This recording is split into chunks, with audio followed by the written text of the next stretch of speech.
Hello students, आज हम educational technology का यूनिट 5 पढ़ेंगे। उसका first topic human resources of an educational system and management, जिसे हम हिंदी में शैक्षिक प्रणाली और प्रबंधन में मानव संसाधन कहते हैं।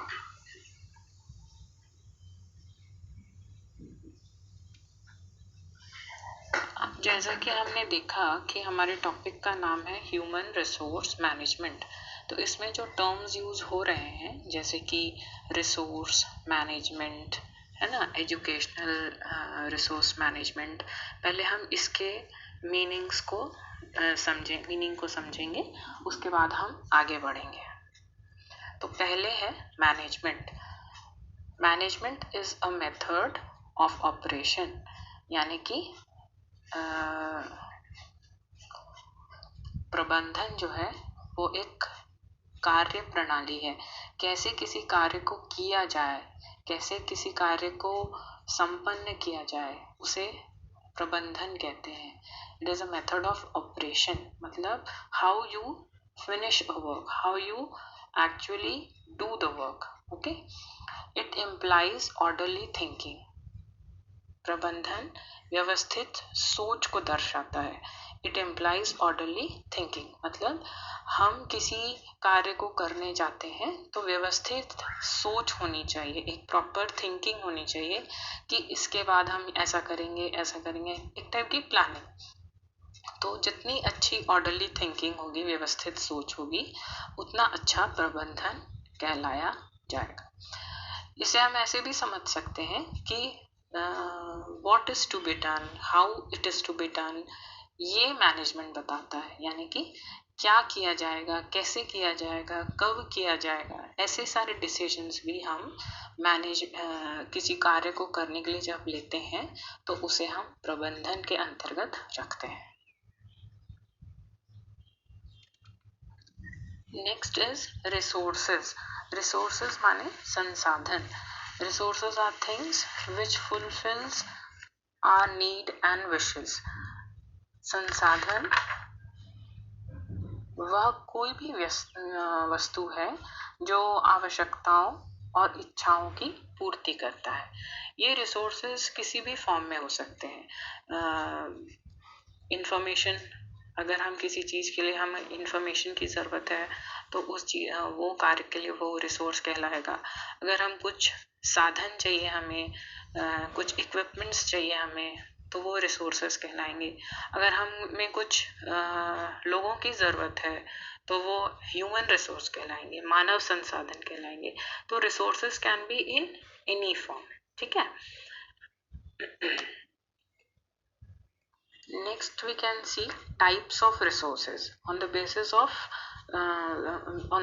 as we understood the meaning of resources, we can divide। हम रिसोर्सेज को 3 प्रकार में समझ सकते हैं। पहला है नेचुरल रिसोर्सेज, भौतिक संसाधन या प्राकृतिक संसाधन जो कि हमको नेचर में या प्रकृति में मिलते हैं। दूसरे मानव संसाधन, यानी कि जो भी व्यक्ति हमारे लिए एज रिसोर्स काम कर रहा है, उसे हम ह्यूमन रिसोर्स या मानव संसाधन कहते हैं। और तीसरा है कैपिटल रिसोर्स, या कोई भी फंड, पैसा, मनी, कोई सामान, वो हो जाएगा जो कि किसी कार्य को करने के लिए ज़रूरत है जिसकी, उसे हम कैपिटल रिसोर्स कहते हैं। तो हम यहाँ पे मेनली HRM यानी कि ह्यूमन रिसोर्स मैनेजमेंट पढ़ रहे हैं, तो हमको यहाँ पे ह्यूमन रिसोर्सेस के बारे में ज़्यादा समझना है, ठीक है।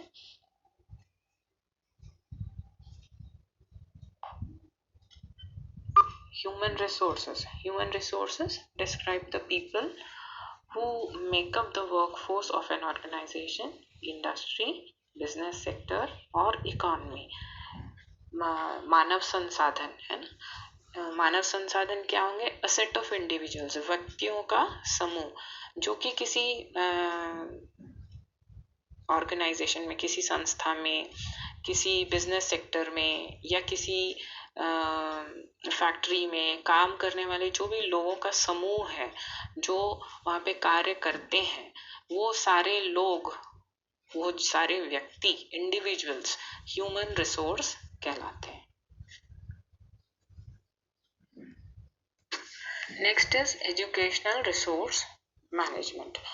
वो सारे रिसोर्सेज जो एजुकेशनल फील्ड में यूज होते हैं, उसके उद्देश्य, उसके लक्ष्यों को प्राप्त करने में जितने भी सहायक होते हैं, वो सारे संसाधन शैक्षिक संसाधन कहलाते हैं। ठीक है, resources which help in achieving educational AIIMS and objectives. शैक्षिक प्रबंधन में के अंतर्गत वे संसाधन आते हैं जो शैक्षिक उद्देश्यों एवं लक्ष्यों को प्राप्त करने में सहायक होते हैं। माने जितने भी संसाधन हैं जो कि शैक्षिक संसाधन में प्रयोग किए जा रहे हैं, एजुकेशनल इंस्टीट्यूशंस में यूज़ किए जा रहे हैं, ताकि हम उनके जो हमारे उद्देश्य हैं, शैक्षिक उद्देश्य हैं, उनको अचीव करने में, उनको प्राप्त करने में जितने भी संसाधन हमें काम आते हैं, वो सारे एजुकेशनल रिसोर्स या शैक्षिक संसाधन कहलाते हैं। ठीक है, नेक्स्ट है कि मैनेजमेंट करता क्या है, what are the functions actually management do. ठीक है, तो 5 मेजर फंक्शंस या 5 मेजर हेड्स के अंदर हम इसको समझ सकते हैं। पहला है planning, next organising, staffing, leading and controlling. Planning यानी नियोजन करना, ऑर्गेनाइज यानी कि संगठित करना, स्टाफिंग यानी कि कर्मचारियों की भर्ती, लीडिंग यानी नेतृत्व, और कंट्रोलिंग यानी कि या कंट्रोल यानी नियंत्रण। इन 5 हेड्स के अंतर्गत हम मैनेजमेंट के सारे फंक्शंस को संग्रहित कर सकते हैं।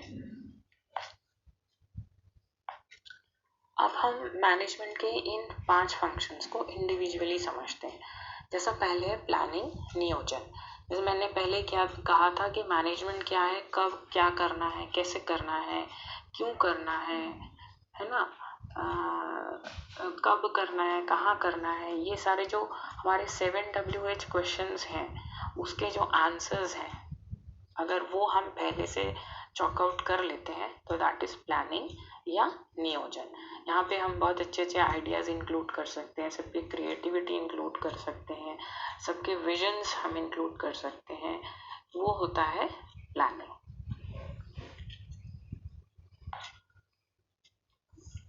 Next is organising. ऑर्गेनाइजिंग में हम क्या करते हैं, जो हमने पहले प्लान किया है उसको अब हम उन योजनाओं को क्रियान्वित करना है, यानी कि एग्जीक्यूट करना है। इसको हम 2 एरियाज में समझ सकते हैं। ये 2 एरियाज कैसे हैं, एक तो रिसोर्स एलोकेशन और दूसरा है specific individual responsibility. Resource allocation यानी कि संसाधनों का डिस्ट्रीब्यूशन, और दूसरा स्पेसिफिक इंडिविजुअल रिस्पॉन्सिबिलिटी यानी कि हर व्यक्ति की इंडिविजुअल जिम्मेदारी क्या होगी, वो किस, जैसे कि हम इसको ऐसे समझ सकते हैं कि किसी कार्य को हमने पहले डिवाइड कर लिया कि अगर एक टीम है जिसमें कि 10 मेंबर्स हैं, तो हमने उस कार्य को उस 10 मेंबर्स में डिवाइड कर दिया, उसको डिवाइड करना है हमें, और फिर उसके बाद कौन से 10 मेंबर्स किस किस काम को करेंगे, अकॉर्डिंगली उनकी जो स्किल्स हैं, उनकी जो क्वालिटीज़ हैं, अकॉर्डिंगली हमको हर इंडिविजुअल को एक एक कार्य उनकी क्षमता के अनुसार उन्हें देना है। This is organising. माने कि पहले तो आप काम को समझेंगे, फिर काम को डिस्ट्रीब्यूट करेंगे अलग अलग पार्ट्स में, फिर किस पार्ट को कौन सा इंडिविजुअल करेगा और उस इंडिविजुअल की क्या विशेषता है, क्या उसकी कैपेबिलिटीज हैं, एबिलिटीज हैं, उसके आधार पर उसको वो काम दिया जाएगा। This is organising. तो ये 2 एरियाज में किया हमने ऑर्गेनाइजिंग को, एक तो रिसोर्स एलोकेशन, मतलब जो हमारे पास संसाधन है उसको हमने बांटा, और दूसरा स्पेसिफिक इंडिविजुअल रिस्पॉन्सिबिलिटी, यानी जितने व्यक्ति हैं उस टीम में उनको उनकी कैपेबिलिटीज के अनुसार, उनके स्किल्स के अनुसार उनको काम दिया गया, उनको जिम्मेदारी दी गई। नेक्स्ट है स्टाफिंग।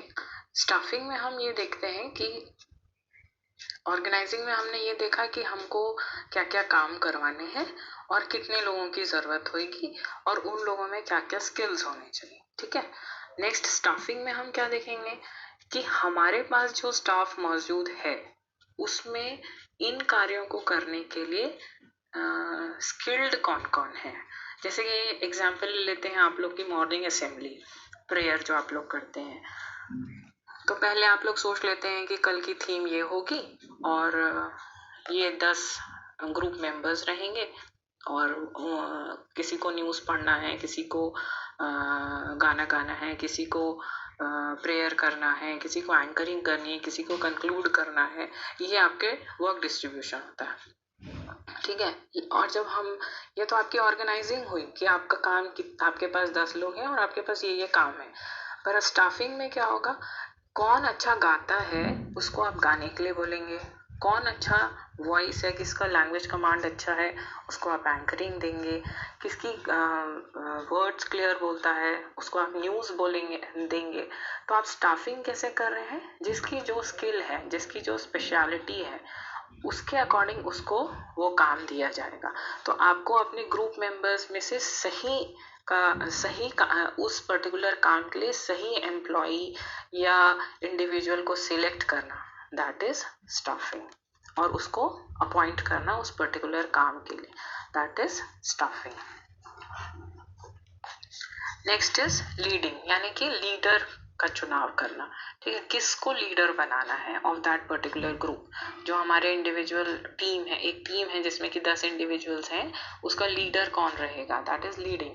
वो उसका काम क्या रहता है कि लोगों को बूस्ट करना, उसका एंथुजियाज्म बनाए रखना, उनको मोटिवेट करना, सबके साथ कम्युनिकेट करना, सबके काम को इक्वल ट्रीट करना, उनके बीच के रिलेशंस बहुत अच्छे से मेंटेन करना, ये सब लीडर का काम है।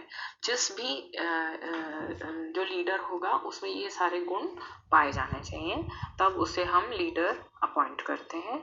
और उसका काम मेन क्या होता है कि नेतृत्व करना, अभिप्रेरित करना, है ना, सबके बीच में संप्रेषण, कम्युनिकेशन रखना, सबको निर्देशित करना, डायरेक्शन देना कि हमें अब ऐसा करना है, ऐसा करना है। और इस दौरान उसको अपने टीम मेंबर्स को मोटिवेट भी करना है, उनके साथ रिलेशंस भी अच्छे मेंटेन करना है, रूड नहीं होना है, अपनी लैंग्वेज पर कमांड रखना है और बहुत ही अच्छा सा कम्युनिकेशन स्किल दिखाकर अपने काम को सुचारू रूप से करवाना है। नेक्स्ट इज कंट्रोलिंग, नियंत्रण। नियंत्रण अभी तक हमने क्या देखा, प्लानिंग, नियोजन, फिर उसके बाद ऑर्गेनाइजिंग और staffing, leading and finally controlling.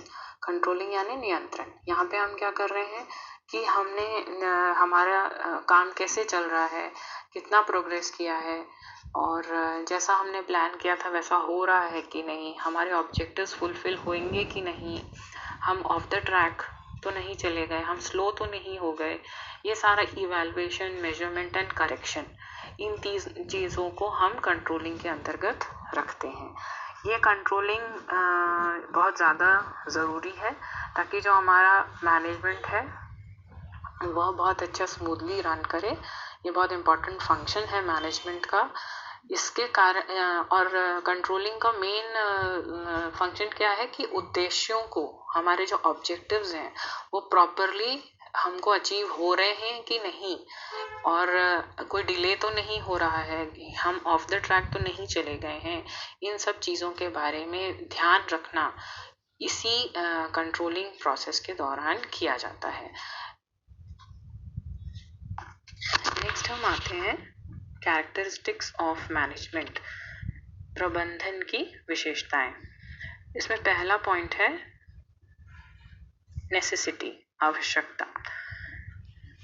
प्रबंधन बहुत आवश्यक है किसी भी संस्था के लिए। बिना इसके हम नहीं, किसी भी संस्था को सुचारू रूप से नहीं चला सकते हैं। स्टाफ का प्रॉपर काम करना और जो दूसरे रिसोर्सेज हैं उनका वेल कोऑर्डिनेशन, ये सब तभी होगा जब मैनेजमेंट अच्छा होगा। नेक्स्ट इज एफिशिएंसी, यानी कि कार्यकुशलता। Right man in the right place for the right job, यानी कि सही व्यक्ति का, सही इंडिविजुअल का चुनाव होना और फिर उसको सही कार्य उसको सौंपा जाना उसकी एफिशिएंसी के अनुसार। ये मैनेजमेंट के थ्रू एक मैनेजमेंट की कैरेक्टरिस्टिक में आता है कि वो अपने स्टाफ की एफिशिएंसी, प्रभावशीलता, कार्यकुशलता को आइडेंटिफाई करे, उसे पहचाने। नेक्स्ट इज लचीलापन या flexible.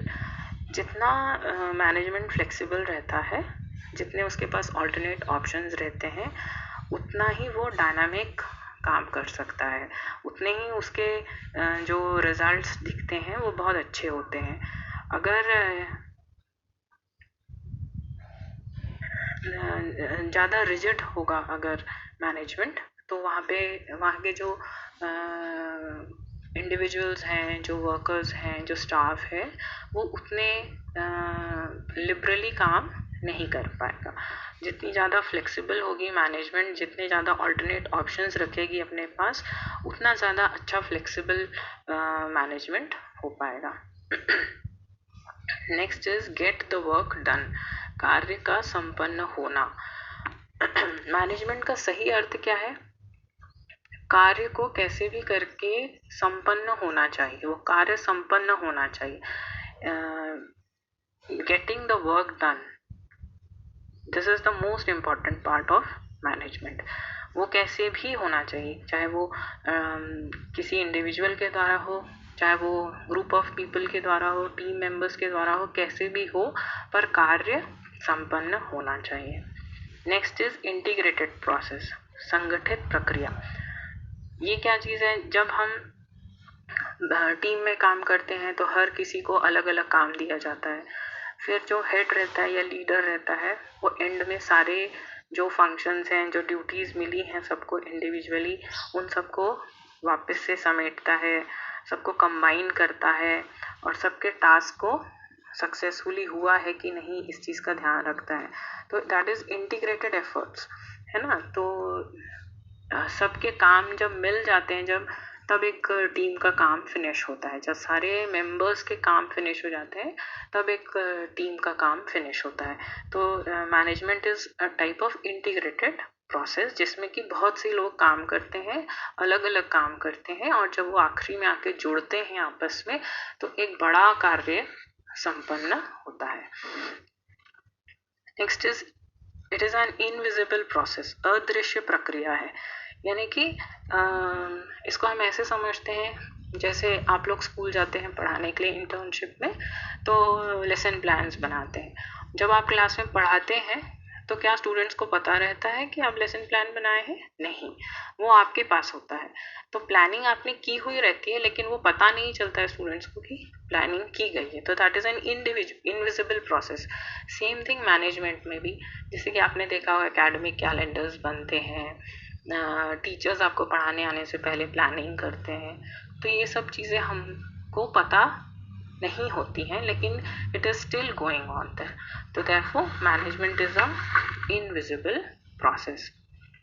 Next is it is a science. कैसे यह एक विज्ञान है, प्रबंधन एक विज्ञान है। ये कैसे हुआ? क्योंकि इसके अंतर्गत बहुत सारे प्रिंसिपल्स इंक्लूड किए जाते हैं, बहुत सारे सिद्धांत सम्मिलित किए जाते हैं। जैसे प्रिंसिपल ऑफ कोऑपरेशन, सहभागिता का सिद्धांत, प्रिंसिपल ऑफ इक्विटी, जैसे कि समानता का सिद्धांत। मतलब बहुत सारे सिद्धांतों का जब समीकरण होता है, तब जाके एक मैनेजमेंट सुचारू रूप से कार्य कर पाता है। इसलिए इसे एक विज्ञान भी कहा जाता है। It is a continuous process, यह एक सतत प्रक्रिया है। Number 8 is it is a continuous process, यह एक सतत प्रक्रिया है। कैसे है सतत प्रक्रिया? आप पहले एक ऑब्जेक्टिव फ्रेम करते हैं, उसके लिए आप काम करते हैं, या तो टीम बना के या इंडिविजुअली उस पर काम करते हैं। आपसे मैनेजमेंट आपसे कोई काम करवाता है। जब वो ऑब्जेक्टिव फुलफिल हो जाता है, तो फिर there is an another objective, फिर वो फुलफिल होता है, तो फिर से हम नए ऑब्जेक्टिव्स फ्रेम करते हैं। इस तरीके से हम हर बार कार्य संपन्न होने के बाद एक नए ऑब्जेक्टिव, एक नए उद्देश्य का निर्माण करते हैं, और यह प्रक्रिया चलती रहती है। है ना। तो that is why it is a continuous process, यह एक सतत प्रक्रिया है। इट इन्वॉल्व्स डिसीजन मेकिंग, यह इसमें निर्णय क्षमता सम्मिलित होती है। मतलब मैनेजमेंट में अगर करेक्ट डिसीजन मेकिंग नहीं होता है तो वो मैनेजमेंट कभी भी सक्सेसफुल नहीं होता है। सही डिसीजन सही समय पर लिया जाना सबसे इम्पॉर्टेंट है। जैसे कि अभी अब लॉकडाउन का डिसीजन देख सकते हैं, सबसे बेस्ट एग्जांपल प्रेजेंट सिनेरियो में सभी कंट्रीज ने लॉकडाउन का डिसीजन लिया, लेकिन सही समय पे जिसने लॉकडाउन का डिसीजन लिया है वो सेफ है, और जिन्होंने जितना डिले किया वो उतना ज़्यादा सफ़र कर रहे हैं, आप सब देख रहे हैं। तो this is the management is what, right decision at the right time. Then 10th इज नियंत्रण, कंट्रोलिंग। जैसे कि आप इसे डिसिप्लिन के साथ समझ सकते हैं कि अगर जो अथॉरिटेटिव पीपल हैं, जो हेड्स हैं आपके, जो हायर लेवल पे जो लोग बैठे हैं, वो अगर उनका कंट्रोल बहुत अच्छा होता है अपनी संस्था पे, अपने ऑर्गेनाइजेशन पे, तो उतना अच्छा मैनेजमेंट कहलाता है। जिसके सुपरवाइजर्स जितने अच्छे होते हैं उसकी मैनेजमेंट उतना अच्छा होता है। नेक्स्ट इज लीडरशिप, नेतृत्व की क्षमता। जितना अच्छा लीडर होगा, जितना मोटिवेटिंग होगा, जितना सबको लेके टीम में काम करने वाला होगा, हार्मनी रखने वाला होगा, और सबको इक्वली ट्रीट करने वाला होगा, मोटिवेट करने वाला होगा, जिसकी जितनी अच्छी लीडरशिप होगी मैनेजमेंट उतना अच्छा काम करता है। तो this is leadership is one of the most characteristic quality in the process of management. Next is guidance, निर्देशन। अगर आपका लीडर आपको सही समय पे सही गाइडेंस देता है, आपके ऑब्जेक्टिव्स जल्दी से फुलफिल हो जाते हैं, आपका इंस्टीट्यूशन, आपका ऑर्गेनाइजेशन बहुत अच्छा वर्क करता है, मैनेजमेंट सक्सेसफुल रहता है। अगर आपको सही गाइडेंस नहीं मिलता है या आपका लीडर कंफ्यूज रहता है, आपको सही निर्देशन नहीं देता है, तो आपका मैनेजमेंट भी उस हिसाब से सक्सेसफुल नहीं हो पाता है। देन मूल्यांकन, अप्रेजल। जितना अच्छा अगर आपका एम्प्लॉई या कोई मैनेजर काम कर रहा है तो उसका अप्रिसिएशन, उसका अप्रेजल, उसका मूल्यांकन भी वैसा होना चाहिए। यह मूल्यांकन किसी भी फॉर्म में हो सकता है, वर्ड्स में, इंसेंटिव्स में, सैलरी में, प्रमोशंस में या अवार्ड्स में, कुछ भी हो सकता है। किसी भी फॉर्म में अगर आप अप्रेजल करते हैं तो वो एम्प्लॉय को और अच्छा काम करने की इच्छा होती है, वो और मोटिवेट होता है, और उसके रिजल्ट्स ऑर्गेनाइजेशन को मिलते हैं और मैनेजमेंट को हेल्प मिलती है अच्छे से काम करने में। नेक्स्ट इज 14th, इनोवेशन या नवीनता। जितने ज़्यादा वर्कर्स में इनोवेटिव आइडियाज़ होंगे, क्रिएटिव आइडियाज़ होंगे किसी काम को करने के लिए, उतना अच्छा वहाँ का एनवायरनमेंट होता है, उतनी अच्छी टीचिंग लर्निंग प्रोसेस होती है। तो ये भी एक बहुत बड़ा कैरेक्टरिस्टिक है मैनेजमेंट का। नेक्स्ट इज कंड्यूसिव एनवायरनमेंट, अनुकूल वातावरण। किसी भी मैनेजमेंट को अगर अपना काम सक्सेसफुली करवाना है तो सबसे पहले उसे एक अनुकूल वातावरण प्रदान करना चाहिए अपने एम्प्लॉयज़ को, अपने वर्कर्स को।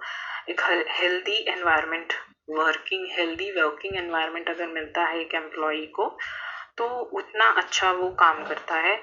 अगर उसका रैपो बहुत अच्छा है अपने सुपीरियर्स के साथ, अपने कलीग्स के साथ, तो आपकी उसके आउटपुट भी बहुत अच्छा निकलता है। लेकिन अगर वो कंफर्टेबल नहीं है, उसको मज़ा नहीं आ रहा है वहाँ पे, उस एनवायरनमेंट में वो कंफर्टेबल नहीं है, तो उसकी प्रोडक्टिविटी रिड्यूस हो जाती है। तो कंड्यूसिव एनवायरनमेंट, अनुकूल वातावरण भी मैनेजमेंट का एक बहुत बड़ी विशेषता है। Next is aspects of management या शैक्षिक प्रबंधन के पक्ष या प्रबंधन के पक्ष। तो हम 5 M में इस एस्पेक्ट को समझते हैं 5 M's of management, that is men, material, machine, method and money. मानव, संसाधन या सामग्री, यंत्र, विधि और मुद्रा। तो यहाँ पे मेन से मतलब जो भी हमारे स्टाफ मेंबर्स हैं किसी ऑर्गेनाइजेशन के, अगर हमारा एजुकेशनल इंस्टीट्यूशन को अगर हम एग्जाम्पल लेते हैं, ये अगर हम एजुकेशनल मैनेजमेंट के 5 M's समझते हैं अगर इसे, तो मेन में आएंगे सारे स्टाफ भी आएंगे, स्टूडेंट्स भी आएंगे, टीचिंग नॉन टीचिंग स्टाफ, फिर पेरेंट्स आएंगे, सारे ऑफिशियल्स आएंगे, कम्युनिटी मेंबर्स आएंगे, सारे कुछ इसके अंतर्गत शामिल होते हैं। मटेरियल में जो भी मटेरियल हार्डवेयर यूज हो रहे हैं, जैसे कि फर्नीचर है, स्टेशनरी है, ये सारी चीजें मशीन्स के अंतर्गत आएंगी, मटेरियल के अंतर्गत आएंगे। फिर मशीन में क्या आएगा, जितने भी इलेक्ट्रिकल गैजेट्स हमारे ऑर्गेनाइजेशन में यूज होते हैं वो सारे मशीन्स में आएंगे, जैसे फोटोकॉपी मशीन हो गया, बायोमेट्रिक मशीन हो गया, कंप्यूटर्स हो गए, आपके लैपटॉप्स हो गए, आपका मोबाइल फोन हो गया, ये सारे मशीन्स के अंतर्गत आ गए। देन मेथड्स में मैनेजमेंट के जो एस्पेक्ट में मेथड्स के अंतर्गत यहाँ पे एम्प्लॉइज के आइडियाज हो सकते हैं, teaching methods of the teachers हो सकता है, करिकुलम हो सकता है, प्रिंसिपल्स हो सकते हैं, सिस्टम ऑफ करिकुलम, ये सारी चीज़ें जो है वो सारे मेथड्स में आ सकते हैं जो कि उस मैनेजमेंट को कार्य करने में हेल्प करते हैं। नेक्स्ट इज मनी, इसके अंतर्गत सारे फाइनेंसेस और फंड्स आते हैं। तो these are the 5 M's of management, that is men, material, machine, method and money. Next is principles of management. There are 14 principles of management.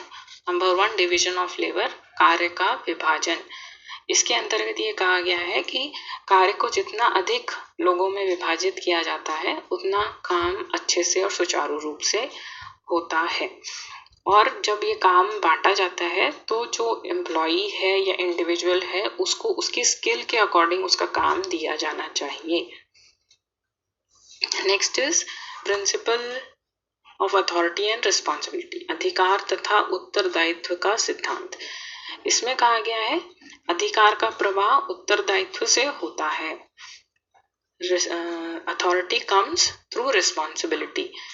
अगर कोई अथॉरिटेटिव पर्सन है तो उसको अपने डिसीजंस की रिस्पॉन्सिबिलिटी भी खुद लेनी पड़ती है। अगर डिसीजंस चाहे वो पॉजिटिव हो चाहे वो नेगेटिव हो, रिजल्ट्स पॉजिटिव हो या नेगेटिव हो, अथॉरिटीज़ को उसके डिसीजंस की रिस्पॉन्सिबिलिटी लेनी चाहिए। और no responsibility without authority should be given. प्रबंधकों को उत्तरदायित्व के बिना अधिकार नहीं दिए जाने चाहिए। Unless you have hold a post you should not be given any responsibilities. Second is अगर हम ज़्यादा किसी को अथॉरिटी दे देते हैं तो उसका मिसयूज़ करता है, और अगर हम लेस अथॉरिटीज़ देते हैं किसी को तो वो काम को करवाने में उसको डिफ़िकल्टीज आती हैं। तो जो अथॉरिटी का जो लेवल होता है या वो एक बैलेंस्ड होना चाहिए। थर्ड प्रिंसिपल इज डिसिप्लिन, अनुशासन। किसी भी कार्य को अगर स्मूथली करवाना है तो डिसिप्लिन इज वेरी नेसेसरी। अनुशासन बहुत अनिवार्य चीज़ है। और यह जो भी एम्प्लॉयज़ हैं या इंडिविजुअल्स हैं किसी ऑर्गेनाइजेशन के, इंस्टीट्यूशन के, संस्था के, उन्हें वहाँ के नियम,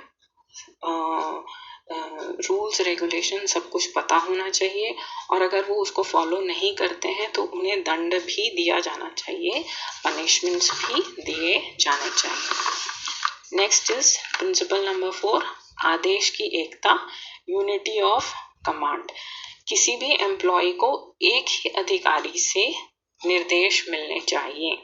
अगर बहुत सारे अधिकारी हैं एक ही संस्था में तो एक बार में एम्प्लॉय को कोई एक ही अधिकारी निर्देशित करना चाहिए। एक से अधिक अधिकारी जब किसी एम्प्लॉय को निर्देशित करते हैं तो वह कंफ्यूज हो जाता है, वो भ्रमित हो जाता है और वो कार्य को सही से कर नहीं पाता है। Principle number 5, unity of direction, निर्देशन की एकता। One head and one plan for a group of activities having the same objective. एक उद्देश्य से संबंधित क्रियाएं एक समूह में होनी चाहिए और एक अधिकारी होना चाहिए। मतलब कि एक ग्रुप है अगर तो उसका एक ही लीडर होना चाहिए, उस ग्रुप का एक ही ऑब्जेक्टिव होना चाहिए और एक ही प्लान होना चाहिए। बहुत सारे प्लान्स और बहुत सारे ऑब्जेक्टिव्स होने से या बहुत सारे लीडर्स होने से काम बहुत अच्छे से नहीं हो पाता, मैनेजमेंट स्मूथली काम नहीं कर पाता। देन प्रिंसिपल नंबर 6, व्यक्तिगत हितों की सामान्य हितों के प्रति गौणता, subordination of individual interest to general interest. जो भी हमारा पर्सनल इंटरेस्ट है वो हमेशा सेकेंडरी होना चाहिए और जो इंस्टीट्यूशन का या ऑर्गेनाइजेशन का इंटरेस्ट है वो हमेशा ऊपर रखा जाना चाहिए, उसको प्रायोरिटाइज करना चाहिए, उसको कभी भी सेकेंडरी नहीं रखना चाहिए। हमारा जो पर्सनल इंटरेस्ट है वो हमेशा सेकेंडरी होना चाहिए अगर इंस्टीट्यूशन के इंटरेस्ट की बात आती है तो। Next is principle number 7, रेम्यूरेशन। रेम्यूरेशन यानी कि पारिश्रमिक। किसी भी कर्मचारी की जो पारिश्रमिक है, किसी भी इंडिविजुअल या एम्प्लॉय का जो वेतन है, सैलरी है, रेम्यूरेशन है, वो उसकी क्वालिटी, उसकी एबिलिटी, उसकी कैपेबिलिटी, उसकी एफिशिएंसी और उसके जो अचीवमेंट्स हैं काम के प्रति, उनको देखते हुए प्लस जो नियम है उनके आधार पे दिया जाना चाहिए।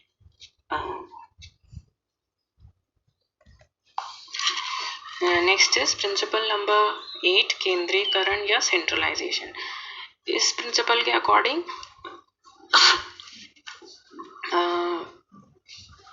किसी भी इंस्टीट्यूशन में एक सेंट्रलाइज्ड लीडरशिप होनी चाहिए। There should not be more than one leaders और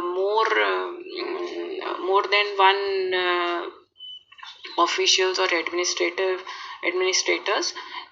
If there are more than one administrator in a particular organization, then the organization becomes decentralized and the organization should not be too strict or it should not be too lenient also.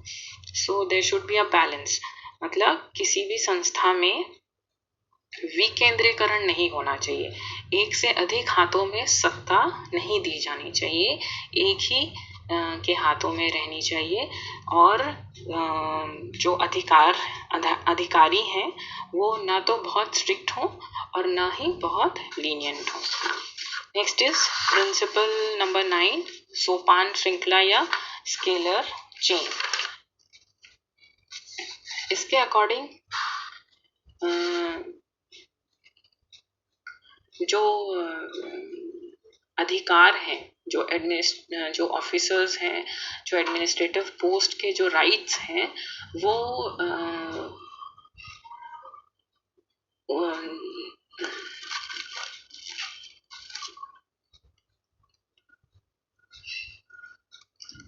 जो administrative post पे जो officials हैं उनके जो powers हैं वो उनके post के अकॉर्डिंग दी जानी चाहिए, हायरार्की को फॉलो किया जाना चाहिए ताकि जो वहाँ पे एम्प्लॉइज काम कर रहे हैं उन्हें पता हो कि हायरार्की फॉलो की जाती है। यहाँ पे जो कम्युनिकेशन का लेवल हो वो भी उसी हायरार्की में फॉलो किया जाना चाहिए, अन्यथा वहाँ का जो कोऑर्डिनेशन है उस संस्था का, वहाँ का जो मैनेजमेंट है वो स्मूथली काम नहीं कर सकता।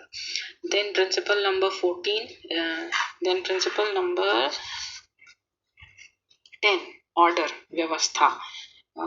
इसके अंतर्गत यह कहा गया है, इस सिद्धांत में ये कहा जाता है कि हर व्यक्ति का एक निश्चित स्थान होना चाहिए बैठने का, अकॉर्डिंग टू हिज और हर पोस्ट, और ऐसा ही ऑर्डर, ऐसी ही व्यवस्था संस्थान के हर सामग्री की भी होनी चाहिए। जो भी इक्विपमेंट्स, मशीन्स या कोई भी ऑब्जेक्ट्स है उस संस्था का, उसका एक निर्धारित स्थान होना चाहिए, एक प्रॉपर प्लेस होना चाहिए, प्रॉपर ऑर्डर से चीज़ें रहनी चाहिए, चाहे वो ऑफिशियल्स का सिटिंग हो अकॉर्डिंग टू देयर पोस्ट, या फिर चीज़ों की रख रखाव हो, सब कुछ व्यवस्थित होनी चाहिए।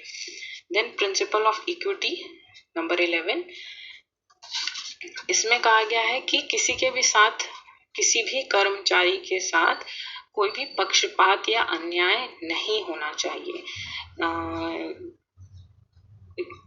अन्यथा जो वो एम्प्लॉई है वो बहुत डिससेटिस्फाई हो जाता है, वो इनडिसिप्लिन हो जाता है। अगर उसको लगता है कि उसके साथ इनजस्टिस हो रहा है, उसके साथ डिफरेंट बिहेवियर किया जा रहा है, बायस हुआ जा रहा है, तो वो उसका अपना 100% आउटपुट नहीं देता है, वो इनडिसिप्लिन हो जाता है, वो डिससेटिस्फाइड हो जाता है। देन प्रिंसिपल नंबर 12, कर्मचारियों के कार्यकाल में स्थायित्व, stability of tenure of personal, मतलब ऐसी नीतियां होनी चाहिए एक ऑर्गेनाइजेशन में, एक संस्था में, जो अपने एम्प्लॉयज को सुरक्षा प्रदान करे, वो वहाँ पे सेफ महसूस करें, उनके कार्यकाल में स्थिरता लाए, ऐसी नीतियां एक ऑर्गेनाइजेशन या संस्था में होनी चाहिए जो उनको सिक्योरिटी दे, स्टेबिलिटी दे, उनको हमेशा अपने काम के छूटने का या ऐसे कोई खतरे न महसूस हो, उन्हें वहाँ पे सेफ एंड सिक्योर फील हो, ऐसे वहाँ की नीतियाँ या रूल्स रेगुलेशंस या पॉलिसीज होनी चाहिए। नेक्स्ट है प्रिंसिपल ऑफ इनिशिएटिव, पहलपन का सिद्धांत 13th, इसमें अगर कोई एम्प्लॉय नए विचार, नए योजनाएं लेकर आता है, आपसे अपने ऑफिशियल से उसके बारे में बात करता है, प्रबंधकों से उसके बारे में बात करता है, तो उसको बहुत अप्रिशिएट करना चाहिए, उसको इनवाइट करना चाहिए, ताकि उसको वहाँ काम करने में प्रोत्साहन मिले, उसको बहुत एनकरेजमेंट मिले, उसको संतुष्टि, सैटिस्फैक्शन का अनुभव हो, वो बहुत अच्छा इम्पोर्टेंट समझे अपने आप को उस संस्था में। Then principle number 14, last one, सहयोग की भावना, स्पिरिट दे कॉर्प्स, यानी कि जैसे कि आप नाम से समझ रहे हैं, कर्मचारियों के बीच में परस्पर सहयोग होना चाहिए, अगर दल भावना होनी चाहिए उसको, यानी कि कोऑपरेशन एंड टीम स्पिरिट, ये एम्प्लॉयज में होनी चाहिए, न कि डिफरेंस होना चाहिए। आपसी सद्भावना के साथ सारे एम्प्लॉयज एक संस्था में कार्य करना चाहिए। जो जितने भी हमने अभी तक कैरेक्टरिस्टिक्स पढ़े हैं, फंक्शंस पढ़े हैं, प्रिंसिपल्स पढ़े हैं, उन सबको ध्यान में रखते हुए लूथर और लिंडन ने अपनी एक पेपर में कहा है कि जो कॉमन एक्टिविटीज़ होती हैं एक ऑर्गेनाइजेशन में, उसको एक एब्रीविएशन के थ्रू उन्होंने बताया है, विच इज़ POSDCORB। इसका मतलब क्या हुआ?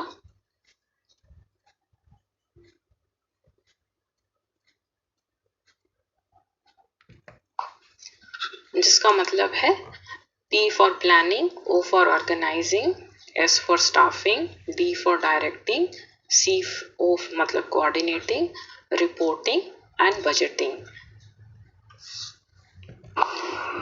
In this slide we are telling pull but don't push.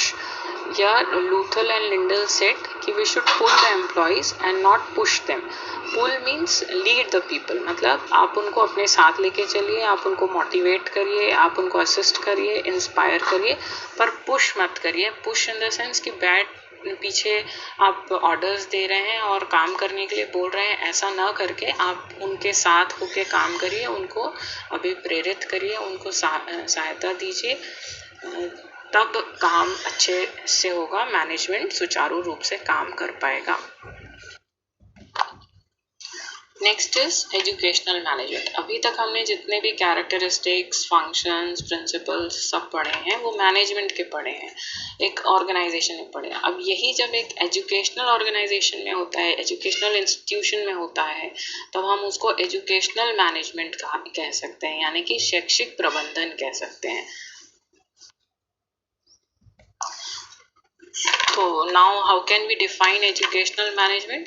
This is the process of planning, organizing, directing and controlling the activities of an institution by utilizing human and material resources so as to effectively and efficiently accomplish functions of teaching, extension work and research. अगर इसे हिंदी में समझना चाहें तो शैक्षिक प्रबंधन मुख्य रूप से किसी विशिष्ट उद्देश्य के लिए प्रयासों को नियोजित, समन्वित, अभिप्रेरित एवं नियंत्रित करने की कला है। Next come scope of educational management. शैक्षिक प्रबंधन के क्षेत्र हम कहाँ इसे यूज करते हैं एक संस्था में।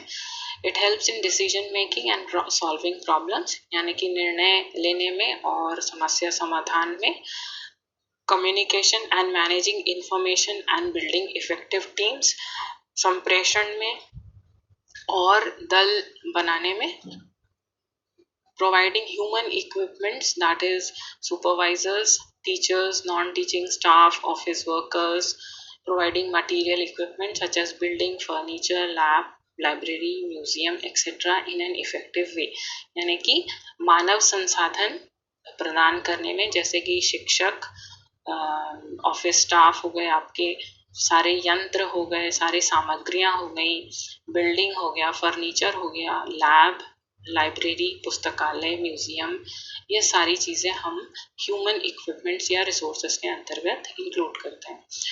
को curricular planning and preparing time table, समय सारणी बनाने में और मोटिवेटिंग स्टाफ एंड स्टूडेंट्स, छात्रों को और शिक्षकों को अभिप्रेरित करने में, स्टाफ मीटिंग्स ऑर्गेनाइज करने में, कॉन्फ्लिक्ट्स को हैंडल करने में, उनके डिफरेंसेस को हैंडल करने में, हेल्दी और कंड्यूसिव एनवायरनमेंट बनाने में, काउंसलिंग और गाइडेंस यानी कि निर्देशन व परामर्श देने में, स्कूल के रिकॉर्ड बनाने में और छात्रों के मूल्यांकन में, उनकी उपलब्धि का मूल्यांकन करने में, evaluating students achievement, then financing, budgeting और कम्युनिटी सर्विसेज। ये हैं सारे एजुकेशनल मैनेजमेंट के स्कोप, शैक्षिक प्रबंधन के क्षेत्र। इन शॉर्ट अगर हम देखें इस पूरी क्लास का सार क्या है, जिस्ट क्या है, कि human resource management is managing people effectively. जो भी इंडिविजुअल्स एक संस्था में काम कर रहे हैं वो प्रभावशाली ढंग से काम करें। वो आप देख रहे हैं इस पिक्चर में, जैसे everyone is happy, motivated, contented and eager to work, ऐसे ही एक संस्था के हर एम्प्लॉय को होना चाहिए, तब जाके एक संस्था, एक प्रबंधन अच्छे से कार्य करता है।